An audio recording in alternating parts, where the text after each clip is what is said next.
Hey there, really quick Friday night sports algorithm recap before we get into a big day on Saturday, which there will be a Saturday morning video going over some sports. There'll be a private video for baseball, but I'll probably talk about hockey and the NCAA men's Final Four games happening on Saturday. And then, of course, NBA, although there are probably not as many games as there were today. We'll start with hockey. Couple games are still starting in the third period, but Seattle's up 3-1 and Vegas is up 4-1. So it looks like of all the sports today, hockey, which is normally not the one that wins a lot, looks like it's going 6-0. The poor Capitals are trying not to make the playoffs, blowing a 2-0 lead. Bad, bad penalty or bad call at the end of the game, causing them not even get a point tonight. But Philadelphia can't get a point tonight either, losing to Buffalo, and Detroit can't get a point tonight either, losing to the Rangers. So oddly enough, NHL has what is looking to be an undefeated day if these games hold, as they are still in progress, but that's what it looks like. Now let's talk about some bad news. NBA, I have not seen a day like this in the NBA algorithm. I don't even know if I've ever seen a day like this. So we're 3-7 right now. Now the Clippers are crushing the Jazz at halftime by like 30 points or something. So they're probably going to win. The Suns are crushing the Timberwolves and heading toward the fourth quarter. So the Suns are probably going to win here. What's so amazing about this day, what's so ridiculous? Look at the losers. I mean, talk about absolutely no reason for some things to happen. Orlando, healthy against half of the Hornets at minus 700 with an enormous margin, and they lose this game by 9. Like, what happened? Pelicans, same thing, relatively healthy against half of the Spurs, lose by 2. These are minus 700, minus 600. How about a minus 1100 going down? The Bucks losing to the Raptors. At least both these teams were pretty injured. But what? Just what? I don't know. So anybody who watched those games, like, what happened there? Who are the guys that are not normally playing that played and scored all these points for Charlotte, San Antonio, and the Raptors? I mean, that is crazy. I mean, what did a parlay pay with these three underdogs? Probably like parlay probably paid like 250 to 1 or something for the three of them. Like that's crazy. I mean, look at what their lines were. Their lines are going to be we have to sort it in a different way to kind of see that. Yeah, it's a little bit annoying to look at it this way, but they were berserk. So anyway, NBA having what's looking to be probably a 4-8 day. Now there were a lot of injuries down here, but like the Knicks should have won. They didn't. Oklahoma City should not have won. They were injured at 76% against the Pacers. I understand why this game loses. That makes sense a little bit. Um, the Celtics win by 1 point. I can see there are some injuries there, so that's probably why. 31% health Memphis Grizzlies beat 58% health Pistons. The only thing that's kind of predictable in games like this and games like this with the Wizards in Portland is that you see that the health is so low that they will hit the under in that game. And both those games went under. Did these games go under too? It's a good question. Something to look for when you see these really low health numbers. Like Milwaukee and Toronto, um, algorithm projections were higher and the game was kind of lower. 218. The over for that Bucks game was set right here, was set at 228. So yeah, they went under. So those that was the only thing that was kind of consistent was teams with a lot of injuries, those games went under, but do not expect the NBA algorithm to do this bad or be this ridiculous. The odds makers didn't expect it easy either, seeing these ridiculous games all losing. I have never seen all three top picks at minus essentially 700 and worse. The only one that looks like it's going to win is going to be the Clippers. 3 out of the top 4 ridiculous lines losing. That's very, very abnormal. So anyway, NBA just had a weird like earthquake in New York, uh, solar eclipse like coming, like all kinds of weird stuff going on, led to some weird games. How about baseball?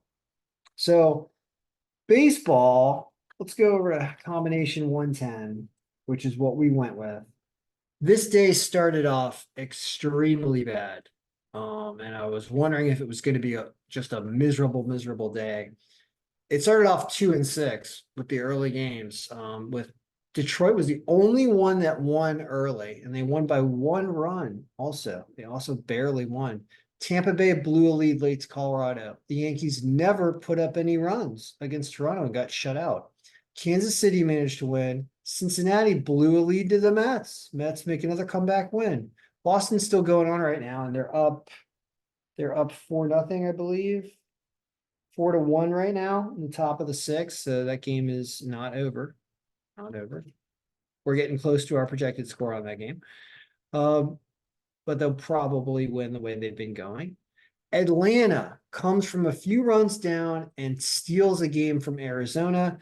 This is the algorithm doing a pretty good job bringing this game way down here. And Atlanta really should have lost, but they do manage to come back and win that late. Pittsburgh in the snow manages to not win against Baltimore. So that's one of our underdogs that does not win. The other underdog being Texas absolutely annihilates it and does win. Philadelphia wins. Dodgers blow a back and forth game, losing 7-9, I believe. And San Diego, this game does not have a bunch of runs. And it's 3-2 that San Diego loses to San Francisco.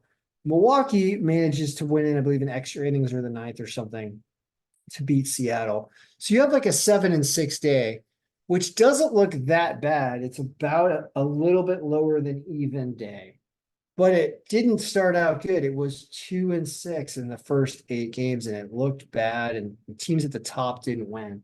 So I ran the macro to see if anything was better. A couple single factor combinations were better. It was weird. Innings pitched was better. That's what number 1 is. It's not pitcher win percentage, it's innings pitched per game for the pitcher is what that stat is. That one was better, and ERA of the starting pitcher was also 9 and what does that make it? 9-4. I'll show you a little bit what that looks like, but you shouldn't be using that. Like that's not generally what you should be using, but this is what kicks out as a result. You can see it's a really weird scenario. It doesn't make any sense. Like Houston loses by 8 runs to Texas, so they shouldn't be on top. Angels are losing and are getting outclassed by Boston. Like none of this really makes any sense. This is just kind of dumb luck.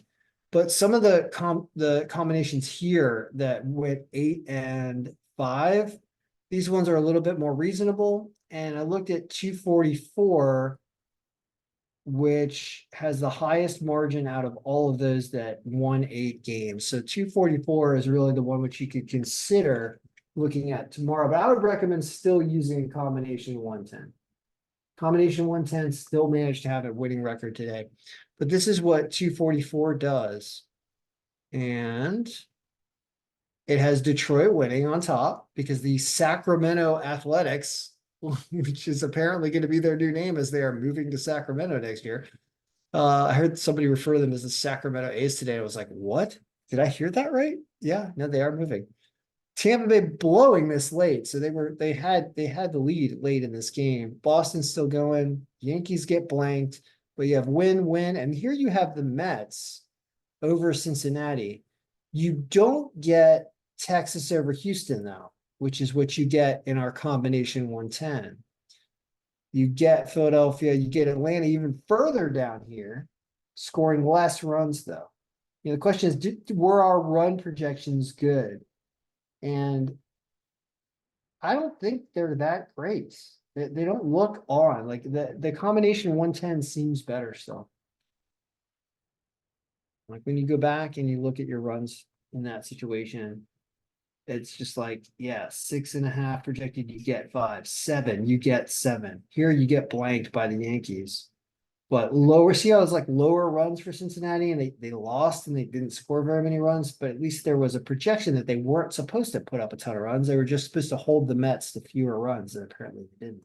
Here you get the runs exactly. Here you get the runs off by one. Once again, kind of a lower 5 has 2 for Pittsburgh. Pittsburgh didn't score as many as they should. Milwaukee gets there, take the run to win. San Diego does not. That San Diego San Francisco game was way off on the projections. And the Dodgers try to put up the runs, but lose a big, huge. Probably the wind was blowing out, I guess, in at Wrigley. It must have been what happened there.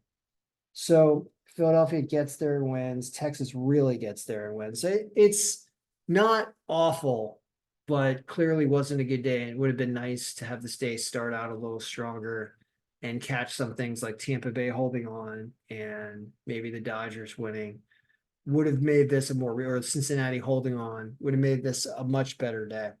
So, well, yeah, we'll do video tomorrow. You can purchase copies of these algorithms. They perform better than this on average, especially NBA. It's just a really, really one-off day for NBA. And NHL does not perform as well as it did today normally. So we'll say that. So it was a weird off day for everything. So I hope your picks won today. And I hope they win tomorrow. It will be an interesting Saturday of sports. And Purdue against NC State. Should be a lot of fun. Caitlin Clark for the ladies college women's basketball. Caitlin Clark pulls it out, and Iowa upsets UConn. So maybe UConn also takes a bath against Alabama tomorrow. Maybe it's a rough weekend for Connecticut. We'll find out. All right. Good luck. Anyway, picks me winning.